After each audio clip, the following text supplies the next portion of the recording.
Buenos días a todos. Vamos a comenzar la última jornada de este curso.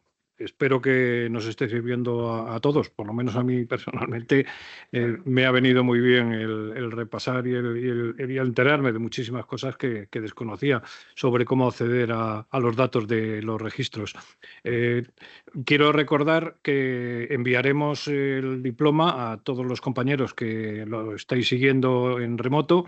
Y bueno, pues los que están aquí presentes, pues se lo daremos en mano. Quiero saludar también a Macarena Muñoz, que es la presidenta de APIE y que hoy nos acompaña también y que, bueno, pues ella entregará también los diplomas al final a todos los compañeros que han venido y que están presentes en estos momentos en la jornada. Y le paso ya a Sebastián el micrófono para que nos hable sobre la jornada de hoy y de paso a los ponentes. Muchas gracias, Xavi.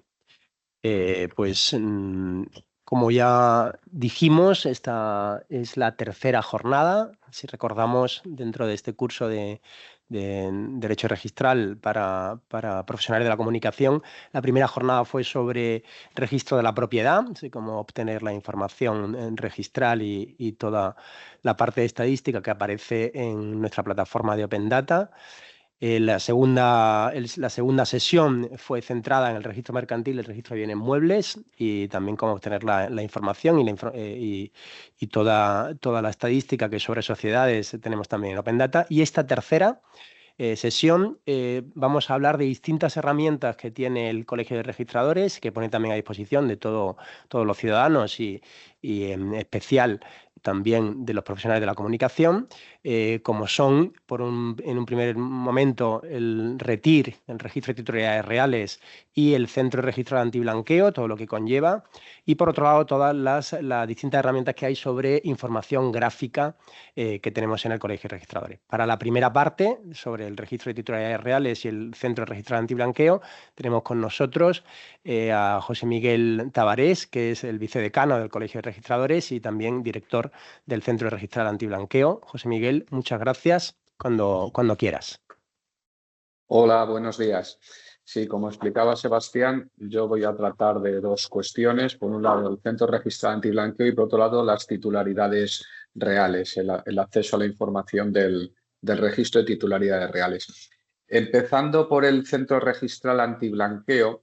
El Centro Registral Antiblanqueo, como órgano centralizado de prevención, lo que hace es colaborar con los registradores para cumplir adecuadamente las medidas de prevención de blanqueo de capitales. Esto lo que al final consigue es aglutinar la información que llega de los registros y comunicársela adecuadamente al SEPLAC para que realice sus investigaciones. ¿De acuerdo? Entonces, la principal característica que tiene este centro es que, aunque está integrado dentro del Colegio de Registradores, actúa con total autonomía. Está prohibido por ley que reciba recomendaciones directas o indirectas sobre su actuación en los expedientes de blanqueo. Hay que pensar que los registros remiten muchísima información que es útil en las actuaciones de investigación. Pero claro, precisamente ese exceso de información hace que si esto se recibiera directamente por el SEPLAC, el sistema sería ineficiente. ¿De acuerdo? Es necesario realizar un filtrado previo de la información para elaborar expedientes y cuando esos expedientes están adecuadamente conformados es cuando se comunican al SEPLAC. No es lo único que hacemos en el Centro Registral Antiblanqueo, pero quizás es lo más relevante. Es decir, en el centro nos encargamos de elaborar manuales de procedimiento para que los registros sepan exactamente cómo actuar. En este punto, la idea fundamental es que los registradores y los empleados de los registros tengan una formación suficiente en ámbito del blanqueo de capitales para de esta manera saber cuándo existe una actuación sospechosa y podérnosla comunicar.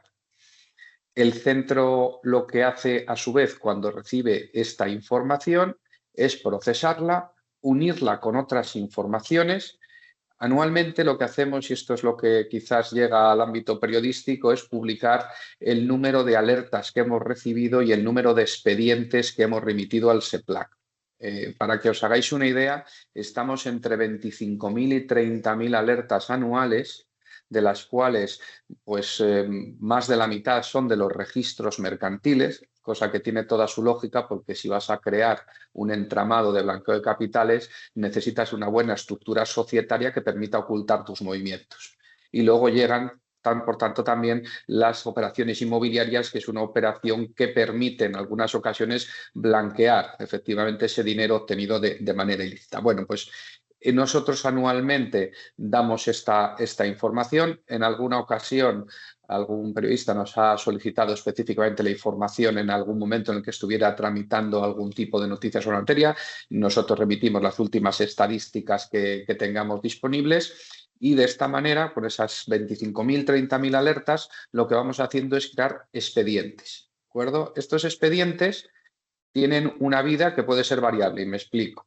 Hay ocasiones en las cuales recibimos información de los registros, elaboramos un expediente, vemos una operación clara de blanqueo, por lo menos con indicios sólidos, y se lo remitimos al SEPLAC. Pero hay ocasiones también en las que recibimos esa información y no podemos construir un expediente sólido.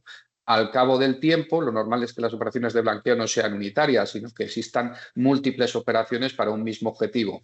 Ese expediente se van completando y es cuando se puede remitir al SEPLAC. Y en último término, también existen expedientes que efectivamente no son lo suficientemente sólidos y no se remiten. El objetivo final es que los expedientes que se remitan sean objetivamente indicadores de la existencia de un blanqueo para que el SEPLAC no pierda recursos en realizar actuaciones de investigación que fueran infructuosas. Entonces, nosotros lo que hacemos es comunicaros la información estadística de las alertas que llevemos realizando en ese año, que hayamos realizado el año anterior, de los expedientes que hemos elaborado. No damos información por una cuestión evidente de privacidad de la información y de reserva de los distintos expedientes, es decir, de las personas que puedan verse afectadas, por supuesto, igual que no se lo avisaríamos tampoco a las personas investigadas, ni tampoco damos información de los expedientes qué vida tienen después de llegar al SEPLAC. Esto ya es una información que en su caso la suministraría el SEPLAC. La mayor parte de los expedientes que sabemos que son exitosos es porque luego vemos en prensa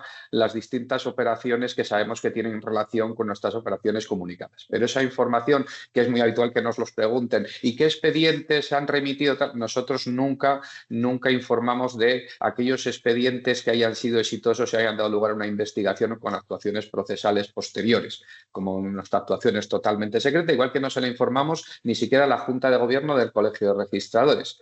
Nosotros realizamos los expedientes, se remitimos a SEPLAC con una discreción absoluta. Y nuestra información a efectos periodísticos es esencialmente la estadística. ¿De acuerdo? Esto es una de las facetas que quizá ha tenido interés. La otra que de puertas afuera tiene interés ha sido la relativa al examen de la lista de sancionados por parte de la Comisión Europea como consecuencia de la guerra de Ucrania. Esto fue objeto de diversas noticias periodísticas a lo largo del año 21, 22, pero ahora ya digamos que el foco periodístico ha decaído. Hay que tener en cuenta que nosotros venimos realizando esta función en el Centro Antiblanqueo desde el año 2005. En el año 2005, informalmente, comenzamos a realizar esta actuación de colaboración porque tanto los registradores necesitaban que se les asesorase, como por otro lado el SEPLAC se vería sobrecargado por las comunicaciones que veníamos enviando desde finales de los 90. Entonces, se viene a realizar esa actuación de centralización.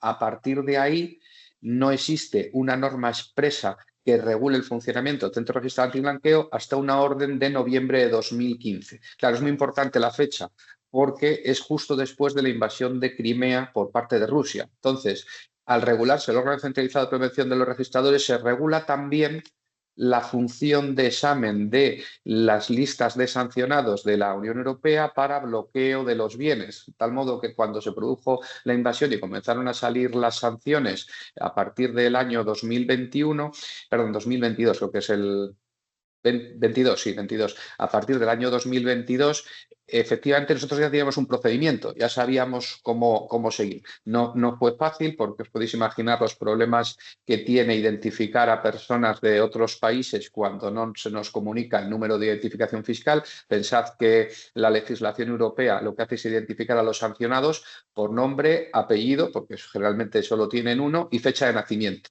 Claro, esto es un sistema de identificación que no casa con un sistema como el español, donde todo el mundo tiene un documento nacional de identidad o un número de identificación de extranjero. Entonces, esto ha sido un problema práctico evidente. Y luego salió una norma que permitía también el bloqueo de bienes que estuvieran a nombre de testaferros a través de personas indirectas, siempre y cuando existiera un informe de los cuerpos y fuerzas de seguridad del Estado. Bueno, pues esa digamos que ha sido una de las actividades que más nos ocupó durante el año 2022. Aparte de esto, ¿qué hacemos en el centro? Y esto ya quizá para ustedes tiene menor importancia, pero para nosotros es muy relevante. Nos encargamos de regular la formación de los registradores en esta materia y también de realizar las evaluaciones internas para asegurar que en los registros se aplica adecuadamente la legislación de blanqueo de capitales, y vamos funcionando con planes cuatrienales, de tal modo que cada 4 años revisamos todos y cada uno de los registros. Como ya estamos en el tercer plan, ahora ya cuando vamos a los registros generalmente no tenemos prácticamente que hacer nada, porque como ya se sabe exactamente lo que tienen que hacer y se les ha investigado 2 veces, pues la tercera vez se lo saben perfectamente y suele estar todo regulado. La segunda cuestión de la que les iba a hablar hoy es de las titularidades reales. El concepto de titular real, para el que no lo tenga claro, nos remite a la persona física que está detrás de una persona jurídica. Es decir, nosotros, por ejemplo, tenemos una sociedad mercantil y queremos saber quién es el que al final maneja los hilos, cosa que no es tan sencilla porque hay sociedades que a su vez pertenecen a otras sociedades en una cadena de control. Bueno, pues el titular real en la legislación española es aquel que tiene al menos el 25% del control de la sociedad, bien por vía directa, porque tiene el capital social, bien por vía indirecta, porque controla los derechos de voto. En el ámbito español, una matización que no sucede en otros países. En el registro mercantil no constan quiénes son los socios de las sociedades. Esto es algo que figuraba en el registro mercantil hasta el año 89, después se suprimió y ahora mismo no existe ningún lugar donde se pueda consultar quiénes son los socios de las sociedades. Esto es algo que lo comento porque de vez en cuando nos llegan peticiones de información de quiénes son los socios. Lo que figura en el registro mercantil son los socios que constituyeron la sociedad, pero no los socios a día de hoy. Esto quizá es una deficiencia de nuestro sistema, pero bueno, es la legislación que tenemos, que provoca en la práctica que las sociedades limitadas sean unas sociedades muy opacas, porque solamente el administrador tiene acceso al libro registro de socios, por lo tanto el administrador es el único que sabe quiénes son los socios. Por lo tanto, si el administrador no tiene interés en que se sepa quiénes son los socios, no se lo dirá a nadie, ni a la administración pública, ni a labores de investigación, ni mucho menos en el ámbito periodístico. Este es quizás es un punto oscuro que tenemos, ¿vale? Pero vamos a centrarnos en el claro, ¿vale? En el que tenemos ahora claro es quién controla el 25% de la sociedad. Hay sociedades que no llegan a ninguna persona que tenga ese 25%. En ese caso, se señala que el administrador de la sociedad es el titular real a efectos legales, aunque no lo sea. Por ejemplo, hay que pensar en sociedades que están muy divididas. 10 personas constituyen una sociedad entre todos, ninguna llegaría al 25%. No tendría titular real. Entonces, se marca como titular real lo que se llama un titular real asimilado, ¿vale? Es el administrador de la sociedad. Bueno, pues partiendo de aquí, el registro de titularidades reales del registro mercantil, ¿vale?, se crea en el año 2018, utilizando la información de los depósitos de cuentas del ejercicio 2017. A partir de ese momento ya tenemos un histórico en cuanto a las sociedades mercantiles. ¿Cómo se estructura el sistema español en su conjunto? Bueno, pues de la siguiente manera. Existe un registro central de titularidades reales que depende del Ministerio de Justicia. Este registro recibe información que le remite el registro mercantil para las sociedades mercantiles, los registros de asociaciones, ya sean nacional o autonómicos para las asociaciones, del registro de fundaciones, lo mismo, los nacionales autonómicos, y también remiten información los notarios. Con esto se crea un registro central. Este registro central puede ser consultado. También se puede hacer la consulta directamente ante el registro mercantil para las sociedades mercantiles. La información no debería diferir porque anualmente con el depósito de cuentas de cada ejercicio se actualiza la información del registro mercantil e inmediatamente lo que se hace es comunicarla al registro central. ¿Quién puede consultar esta información? Que quizá en este foro es el punto más relevante. Bueno, pues por supuesto las autoridades de luchar contra el blanqueo, aquí no hay ninguna duda. En segundo lugar, los sujetos obligados que son entidades financieras, intermediarios en negocios, en fin, hay una serie de supuestos de personas que pueden tener relación con las actuaciones de blanqueo y que por tanto se les conforma como sujetos obligados que tienen que informarse quiénes son los titulares reales en las personas jurídicas que tienen negocios con ellos, ¿vale? Y por último, hay una referencia a las personas que tienen interés legítimo, que es aquí donde entran los periodistas. Se ha producido una evolución, ¿de acuerdo? Es importante decirlo. En la directiva, la quinta directiva de blanqueo del año 18, se dio un salto, ¿vale? Frente a la de 2015.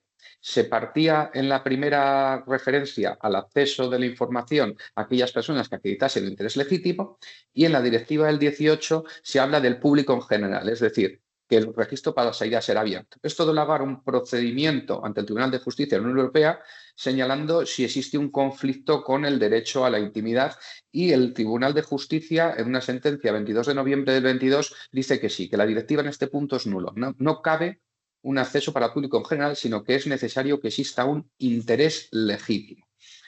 Esto da lugar inmediatamente a una cierta revolución. Había países donde se podía consultar directamente todos los datos sin alegar ningún interés, otros como España, donde en los registros mercantiles se exigía un interés legítimo y de repente teníamos una directiva pendiente de transponer que a su vez había sido modificada por el TJUE exigiendo interés legítimo. Bueno, pues se procede a dictar una nueva directiva. ¿De acuerdo? La sexta directiva, que todavía no ha transcurrido el plazo de transposición, que es la 1640/2024.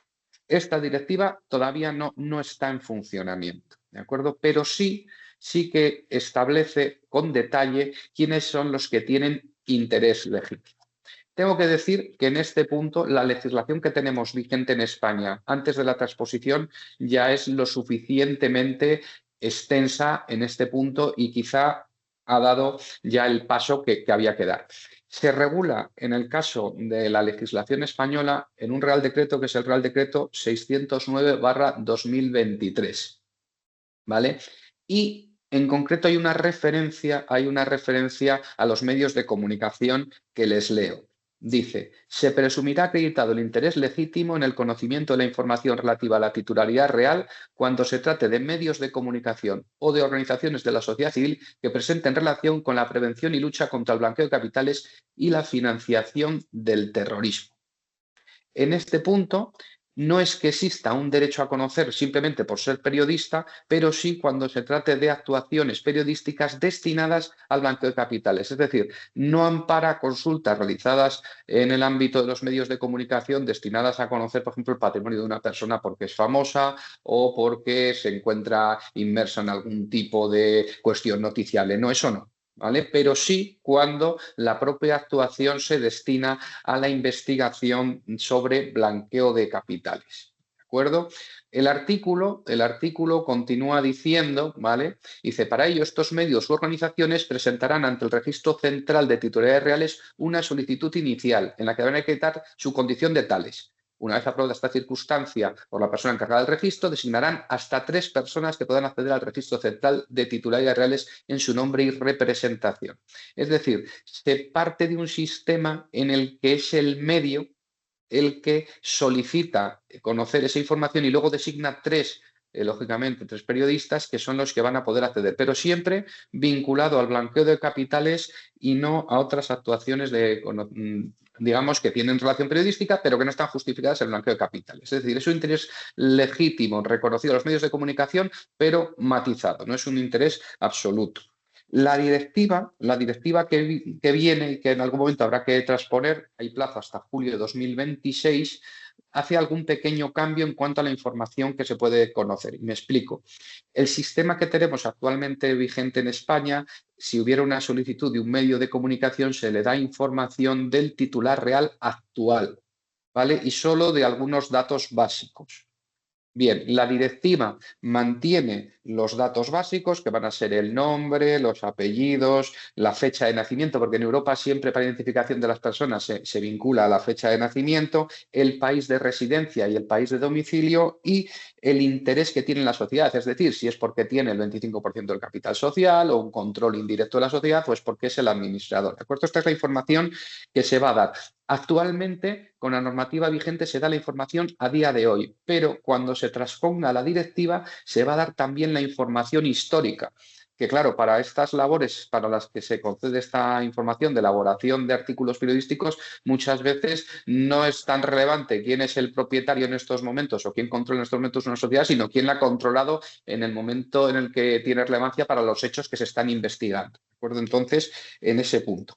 Y por otro lado, la directiva regula dos cosas. En cuanto a la identificación de quién solicita la información, el registro va a conservar quién es en concreto el que ha pedido la información con ese interés alegado.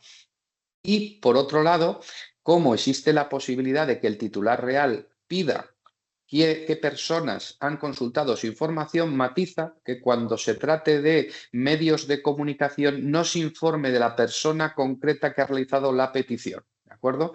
Se trata de vincular en la medida de lo posible el derecho a investigar y el derecho a conocer quién me investiga, pero también evitar, por otro lado, que por la identificación del periodista concreto que ha realizado esas peticiones de información se produzcan luego actuaciones contra esta persona. Es decir, se protege en cierto sentido el anonimato, ¿de acuerdo? Con sus matizaciones. Bueno, yo creo que ya estoy en tiempo. Si alguien quiere hacer alguna pregunta sobre esta materia, la vemos ahora mismo.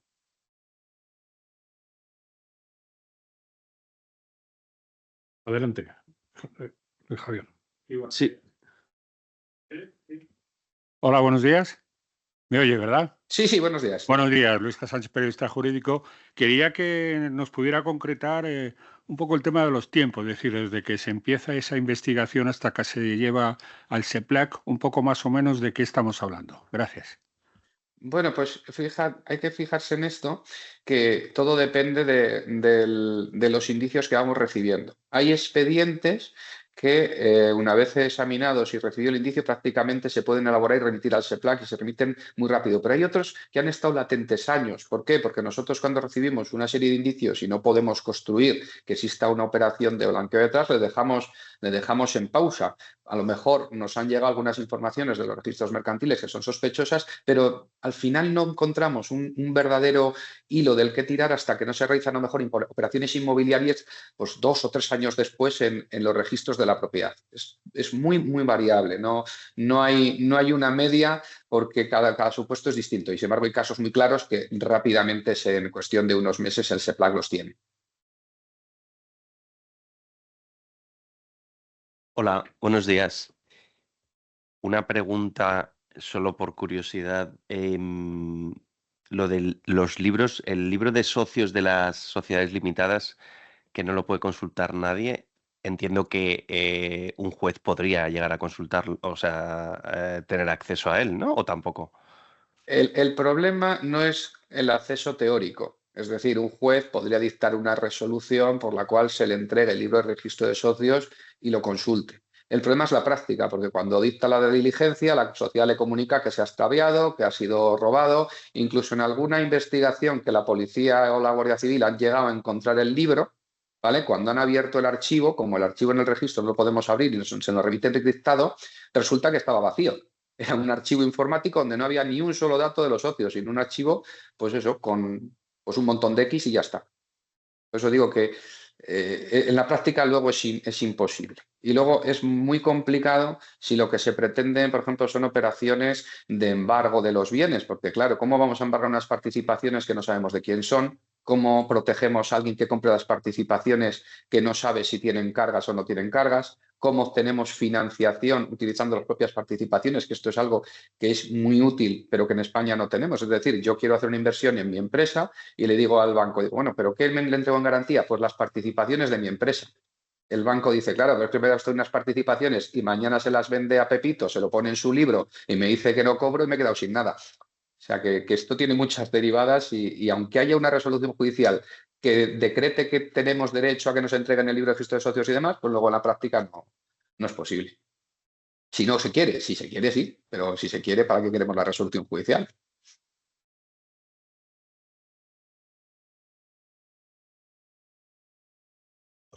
Si hay alguna pregunta más, José Miguel. Levanta la mano. Nada. Sí, hola, buenos Sí. días. Sí. Soy David Cabo de Cibio. Quería preguntar si la conexión entre el retiro original y el nuevo registro central del Ministerio de Justicia, si esa conexión está completamente operativa, si los datos que está ofreciendo el registro central son los mismos que originalmente tenía el retiro, o sea, si toda esa parte está bien integrada y funcionando ya completamente. Sí, está funcionando completamente. Siempre existe, lógicamente, un pequeño decalaje entre que se recibe la información, se elabora en el registro mercantil y se remite al registro central, pero es un pequeño decalaje. Y quizás la diferencia, pero no tanto desde el punto de vista periodístico, sino para las autoridades que luchan contra el blanqueo, son los sistemas informáticos del Colegio de Registradores que permiten otro tipo de búsquedas, de cadenas de control de las sociedades, pero digamos que eso no es algo que sea de acceso público.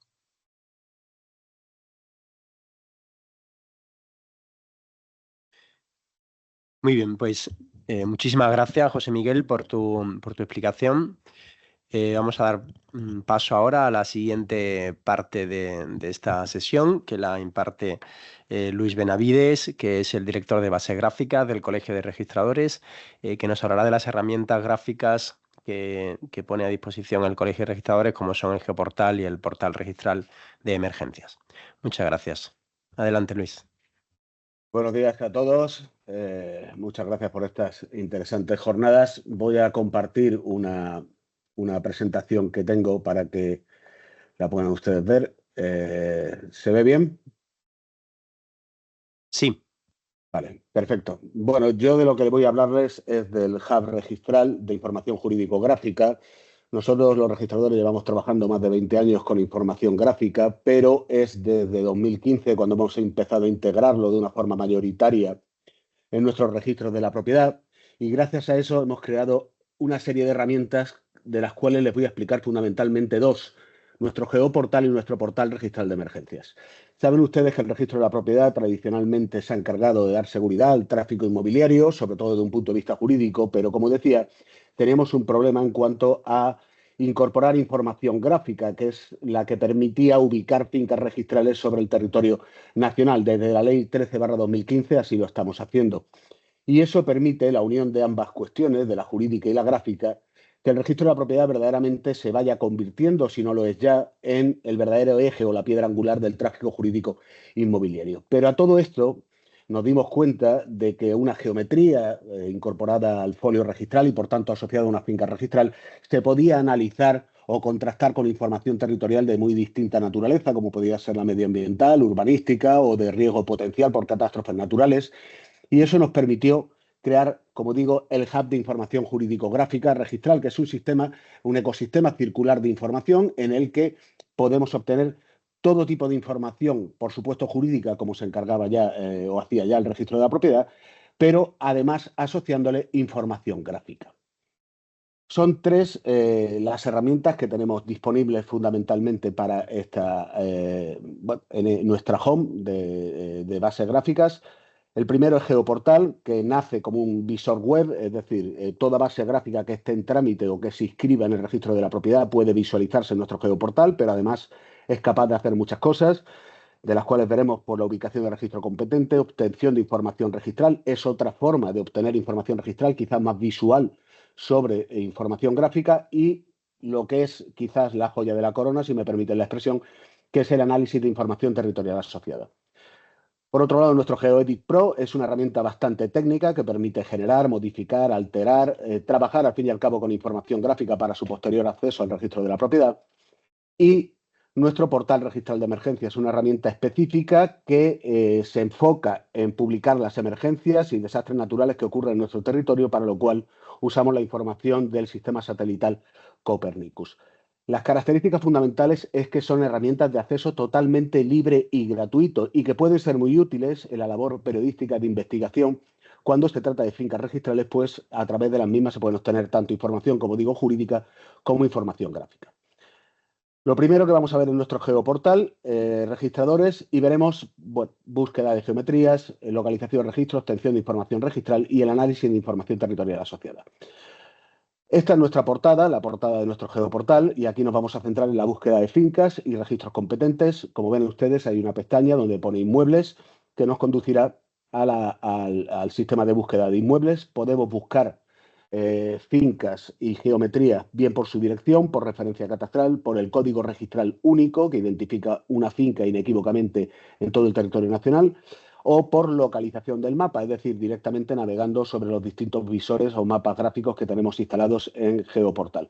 En este caso he optado por hacerlo por dirección. Calle Príncipe Vergara 70, Madrid, es la sede del Colegio de Registradores de la Propiedad, Mercantiles y de Bienes Muebles, y automáticamente ya me conduce a su geometría y me da información, en este caso catastral, de esa geometría que ven ustedes en azul. Puedo preguntarle a Geoportal, que es lo que queremos hacer, que me localice cuál es su registro competente, y me dirá que es el registro de Madrid número 1, dándome los datos de contacto, su dirección, su número de teléfono, el fax, en su caso, el correo electrónico, etc. Además, podemos ver también el distrito hipotecario del Madrid número 1, del registro de la propiedad número 1, que efectivamente podemos comprobar que la calle Príncipe Vergara se encuentra dentro de su distrito hipotecario, y también podemos ver la ubicación del registro, que está en la calle Alcalá 540.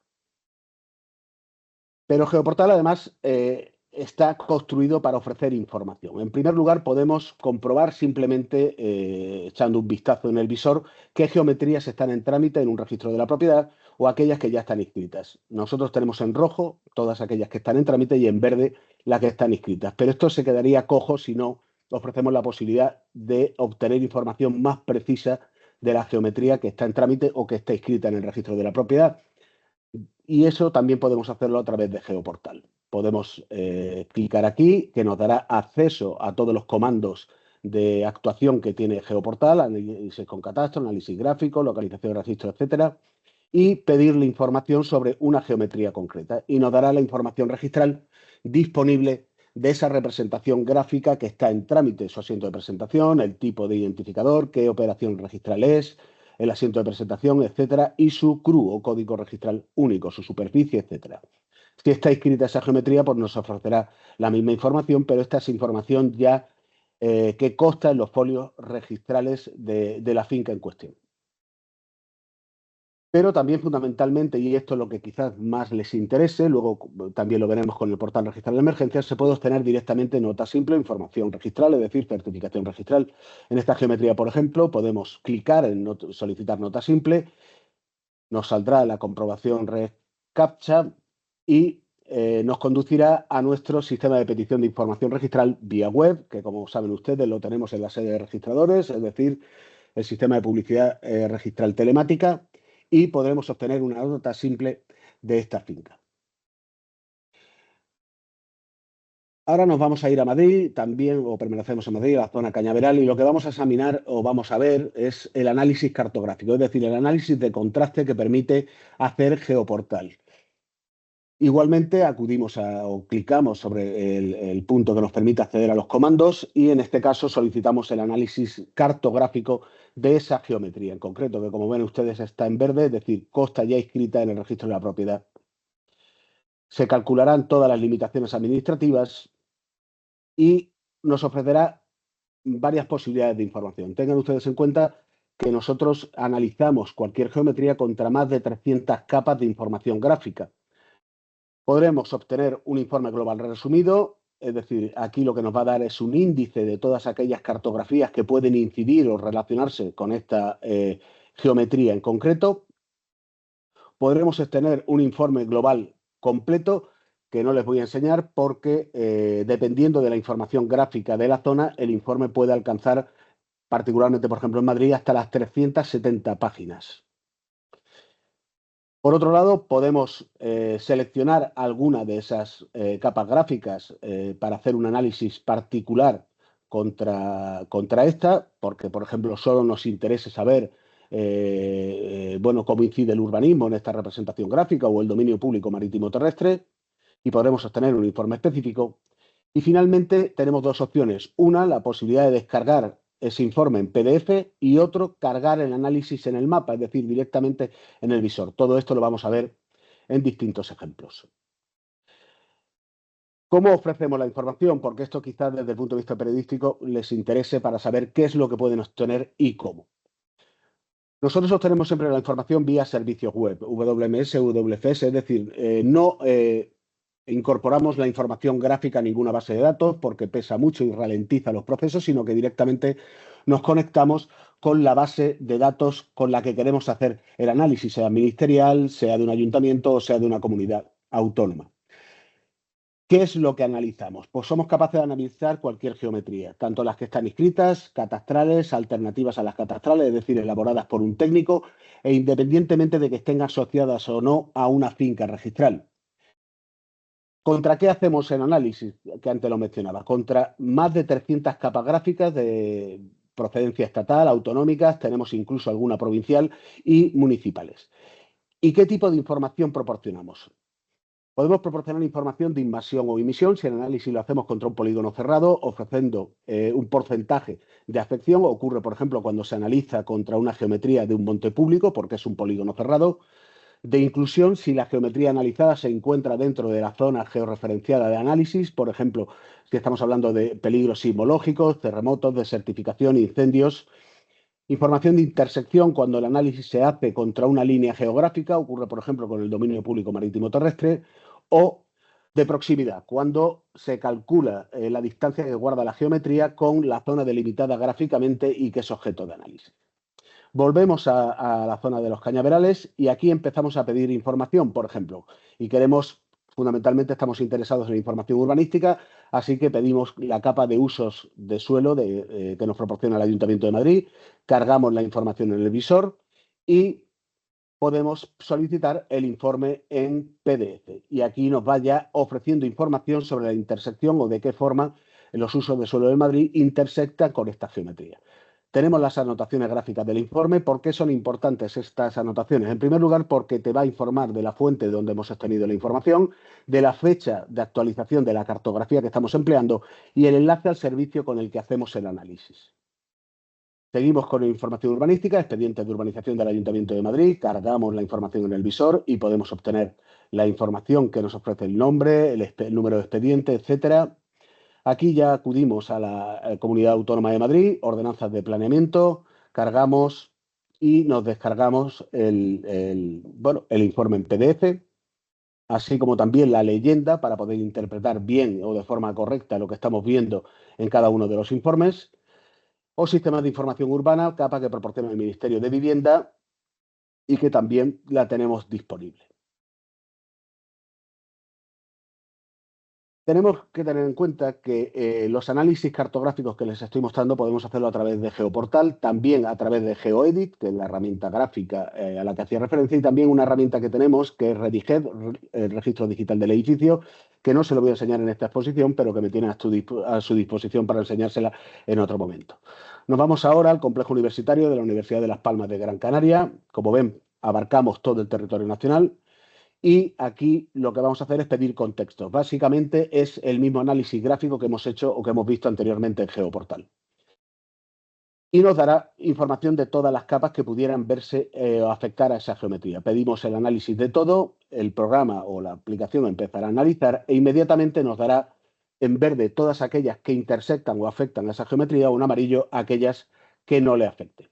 Y aquí nos interesa, por ejemplo, espacios naturales protegidos, cargamos la información. Podemos obtener el PDF, igualmente, como he señalado antes, y nos dará el grado de afección respecto de esta geometría con su leyenda y sus anotaciones cartográficas.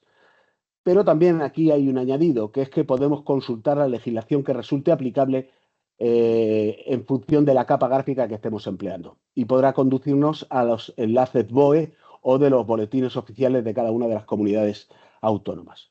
También queremos saber información sobre clasificación urbana, cargamos y obtenemos información. O, por ejemplo, zona de alto riesgo por incendios forestales en Canarias, que efectivamente hay un grado de porcentaje del 1,91%. Aquí seguimos en Canarias, en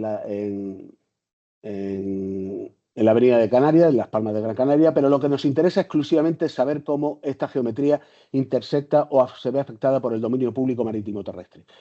Así que seleccionamos la geometría o el mapa gráfico que queremos analizar. Nos dará ya una información clara o más o menos clara de cómo intersecta. Podemos cargar, por supuesto, la información en el mapa y obtener la información de intersección. Y la leyenda. Como ven ustedes, hay dos líneas sobre las cuales quiero llamar su atención. Una línea verde, que es el dominio público marítimo terrestre aprobado, y una línea verde y una línea rosa, que es la que delimita la servidumbre de protección del dominio público marítimo terrestre. Por eso la intersección con la geometría sale 0, porque el análisis se está haciendo contra una línea y no contra un polígono cerrado. Pero sí nos ofrece información. Lo primero que podemos ver es que esta geometría o parte de esta geometría está incluida dentro del dominio público marítimo terrestre.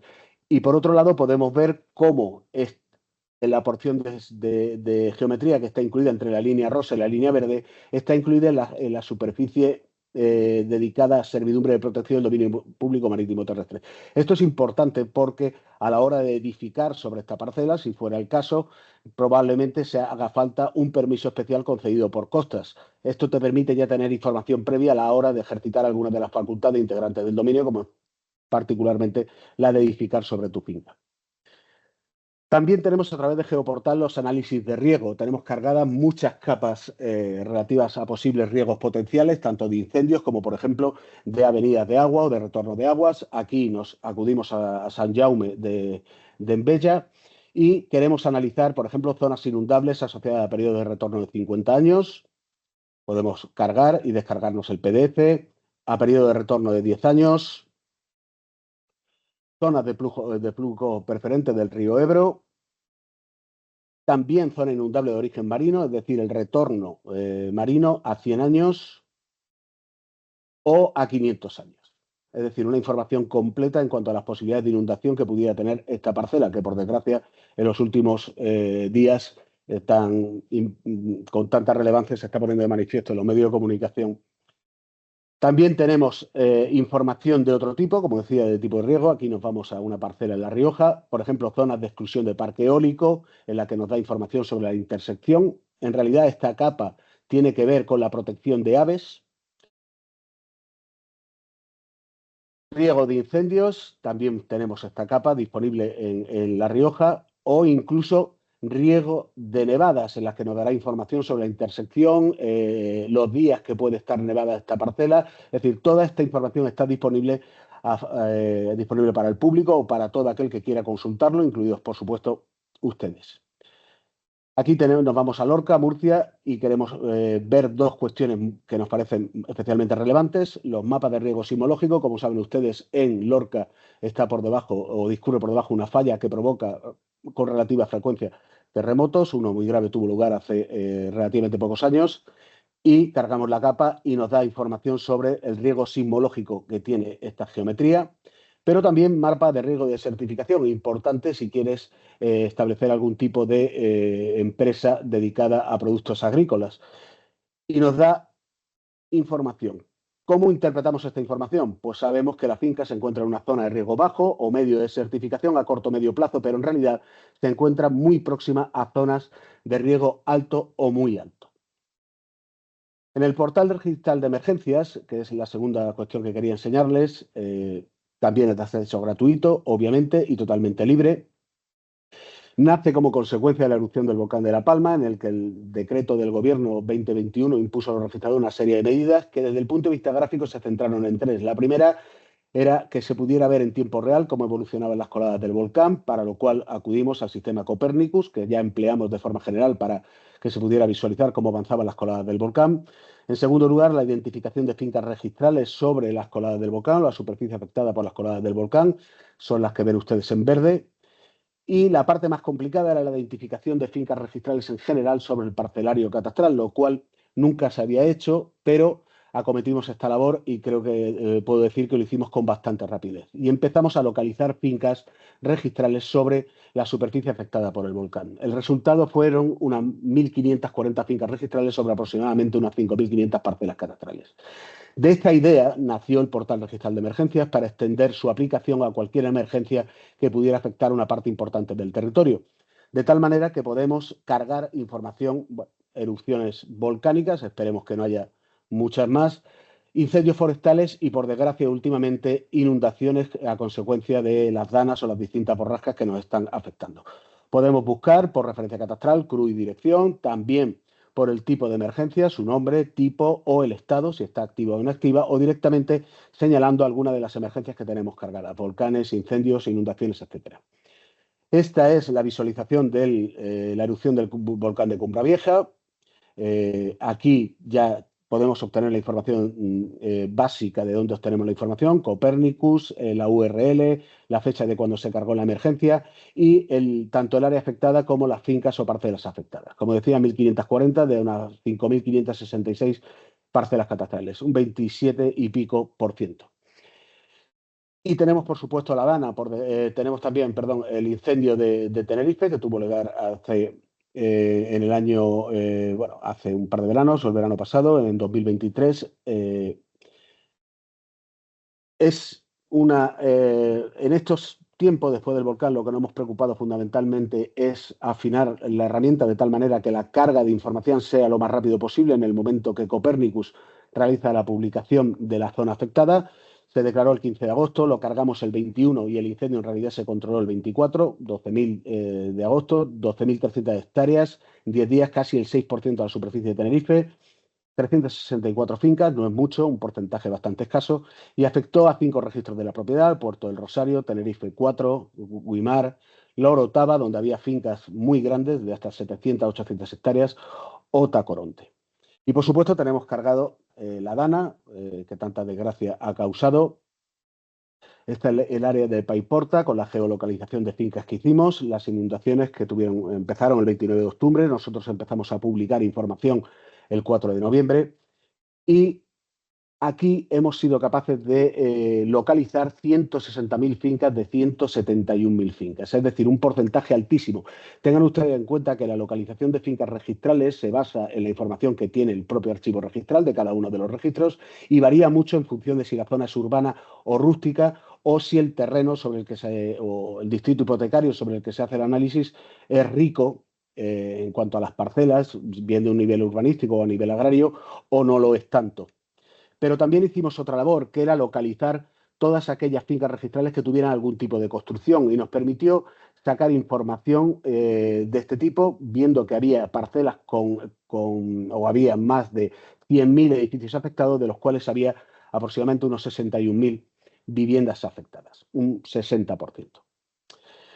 Pero la función fundamental del PRE es permitir obtener información registral directamente, tanto para el cobro de seguros, acudiendo al consorcio de seguro, como para participar en cualquier proceso de reconstrucción o de ayudas que pudieran poner en marcha las administraciones públicas.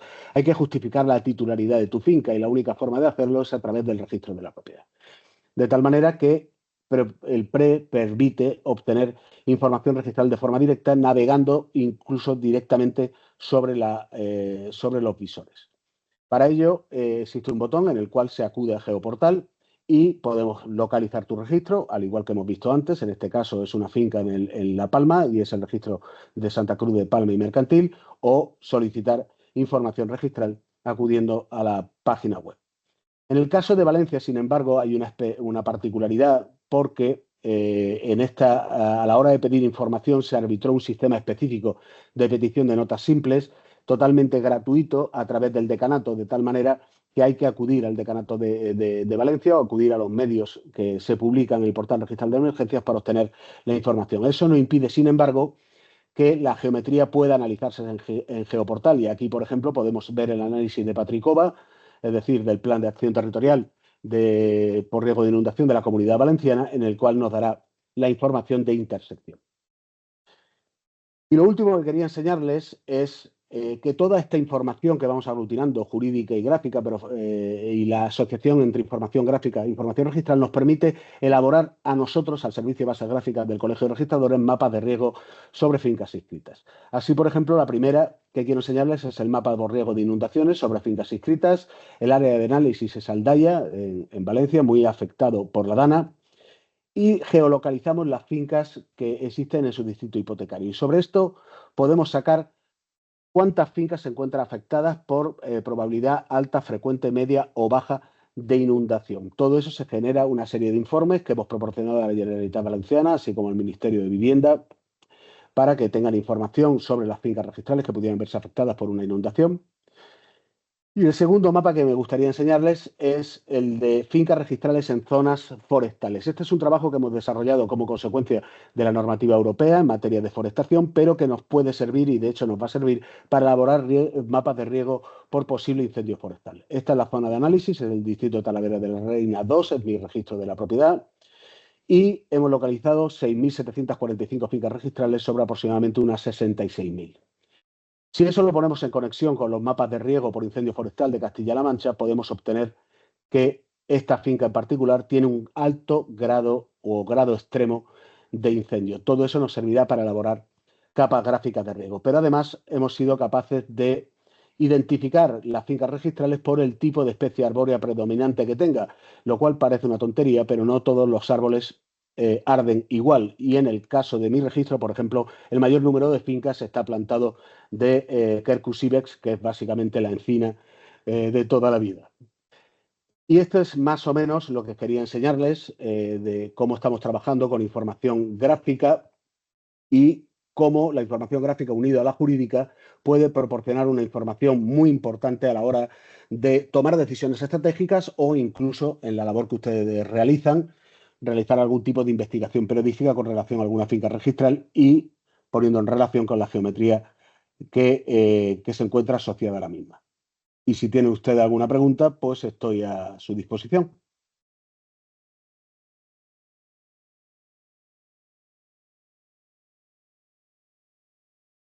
Una voz.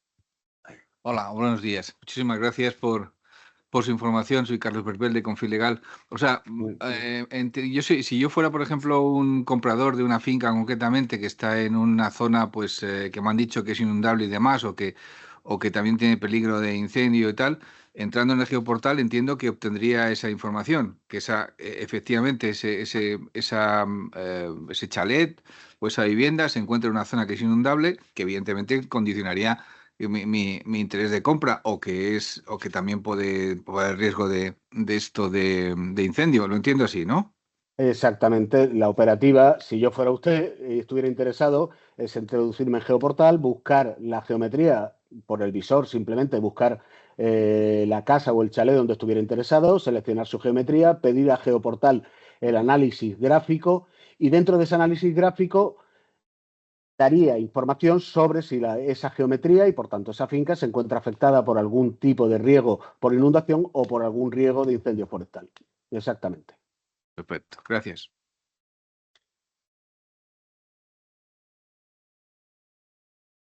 Sí, no sé si hay alguna otra pregunta. Sí, me parece que en línea, adelante. Sí, hola, buenos días, ¿se me oye? Sí, claro. Hola, ¿qué tal? Buenos días, soy Daniel Flores de rtv.es. Quería preguntar si las geometrías y en concreto los análisis de riesgo son descargables de alguna manera. Sí, claro. Vamos a ver. Se puede descargar el PDF que genera ese análisis. Ujú. Pero la propia geometría para reutilización en mapas propios, quiero decir, de alguna manera, JSON, De momento, vamos a ver, sí se puede utilizar, sí se puede descargar. Hay en el comando de servicios que está disponible en Geoportal, se puede descargar la geometría sí, lo que te descargas es el GML en formato Inspire, que se puede Ajá, reutilizar en cualquier otro visor, sí. Al menos de por el acuerdo. momento. Gracias.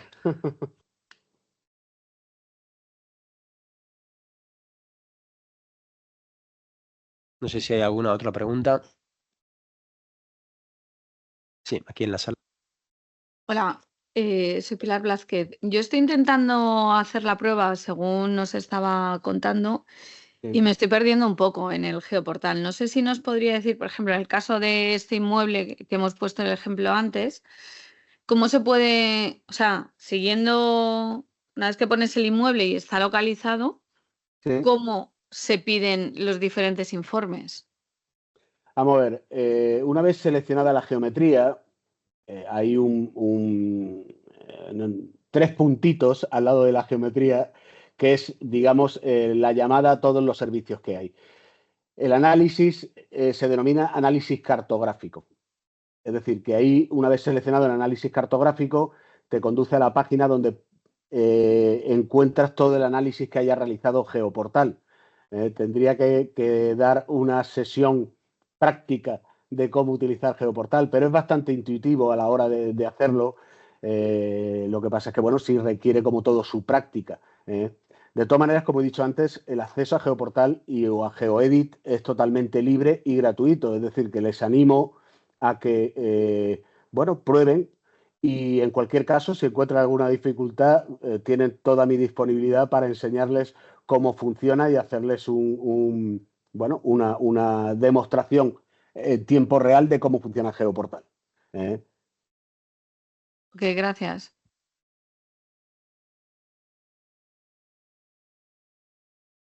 Muy bien. No sé si hay alguna otra pregunta. Línea. Ese ya se ha hecho. Esa. Sebastián, Sí. no Adelante. sé si lo has, quizás se me ha escapado al principio, pero teníamos, o yo tenía entendido que íbamos a hablar hoy también ibais a hablar del registro de bienes muebles. Y no sé si... Era en la parte de registro mercantil y lo comentó Pepe Soriano. Lo revisamos, como dejaremos colgado en la grabación y si no haremos una... Si es poco, pero sí lo comentó el otro día Pepe, Sí, muy de paso. seguro, y si es poco y se quiere más, pues no hacemos otra edición. Para la siguiente edición. Muy bien, pues muchísimas gracias, Luis. Hola. A vosotros. Perdón. Hola, no sé si estoy a tiempo de hacer una Ah, sí, pregunta. adelante. Sí, Claro. ¿qué tal? Soy Juan de Portillo de Expansión. Es una pregunta sobre la primera parte de la sesión, si estoy a tiempo, sobre todo el tema del registro de titularidad real, blanqueo de capitales y tal, en relación a los últimos convenios que se han ido cerrando en los últimos años con Hacienda y con la agencia tributaria. A la hora de compartir información me interesaba saber hasta qué punto se comparte esa información de forma automática, si la agencia tributaria tiene acceso directo, tiene que hacer peticiones al registro, en particular sobre todo el tema del registro de titulares reales, cómo funciona un poco esto, y si hay algún tipo de información estadística sobre el uso que Hacienda está haciendo o no de esas bases de datos o las peticiones que realiza, que no sé si se concretan o es que tienen acceso libre.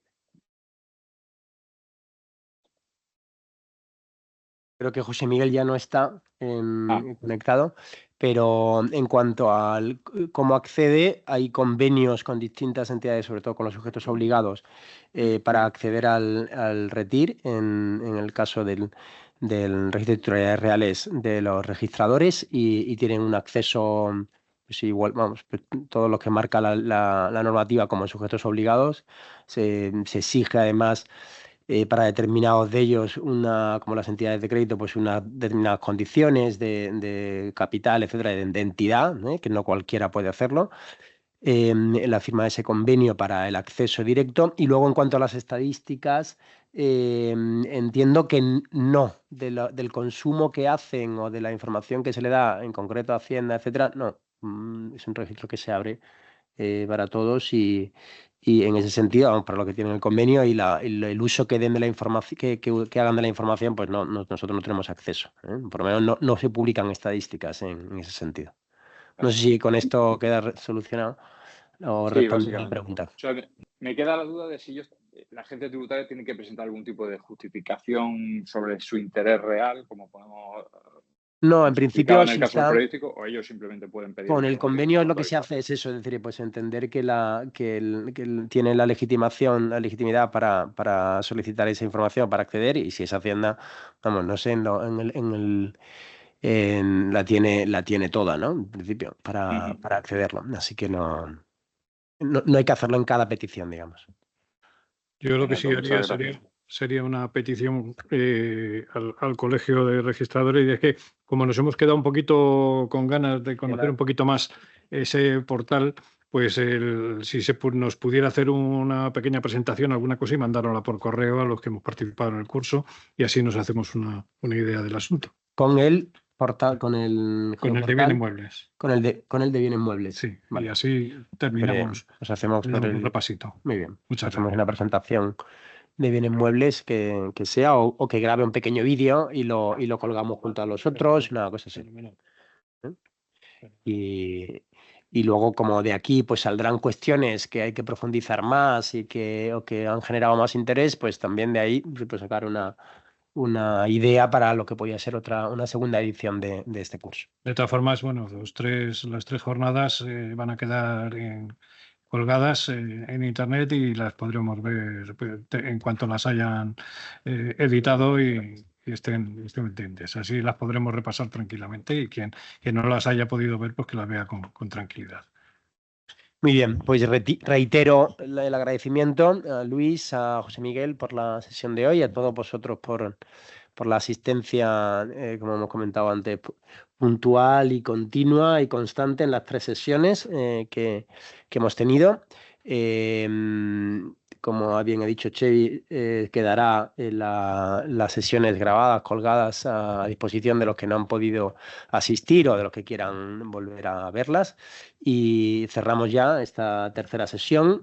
Los presentes, haremos ahora la entrega de los diplomas a los que están aquí en presencial, y al resto de los asistentes se le enviará obviamente por correo electrónico el certificado del curso. Así que muchísimas gracias. No sé si Gracias a todos los compañeros por la asistencia y por haber seguido con tanto interés, y sobre todo a los profesores que nos han ilustrado a lo largo de estas 3 jornadas, que han sido muy, muy interesantes. Muchas gracias a todos.